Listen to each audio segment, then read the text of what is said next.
యేసు రక్తమే జయం పరిచర్య ప్రైజ్ ద లార్డ్. జూలై 22వ తేదీ 2024. ఈరోజు దేవుని వాక్యము. సియోను నివాసులారా, నేను వచ్చి మీ మధ్యను నివాసము చేతును.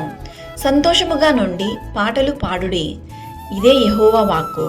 జకర్య 2వ అధ్యాయం 10వ వాక్యము. సియోను వాసి అయిన యెహోవాను కీర్తించుడి. ఆయన క్రియలను ప్రజలలో ప్రచురము చేయుడి. పరిపూర్ణ సౌందర్యము గల సియోనుల నుండి దేవుడు ప్రకాశించుచున్నాడు. సైన్యములకు అధిపతి అయిన యెహోవా సెలవిచ్చినదేమనగా, మిమ్మును ముట్టినవాడు తన కనుగుడ్డును ముట్టినవాడని ఎంచి తనకు ఘనత తెచ్చుకొనదలచి మిమ్మును దోచుకొనిన అన్యజనుల యొద్దకు ఆయన నన్ను పంపియున్నాడు అని జకర్య గ్రంథంలో వ్రాయబడింది. మరియు తనకు స్వాస్థ్యమని యెహోవా ప్రతిష్ఠితమైన దేశములో యూదాను స్వతంత్రించుకొనెను. సర్వశక్తిమంతుడైన దేవుడు మనకు తోడై ఉండంగా మనము దేని గురించి చింతింపవలసిన అవసరం లేదు.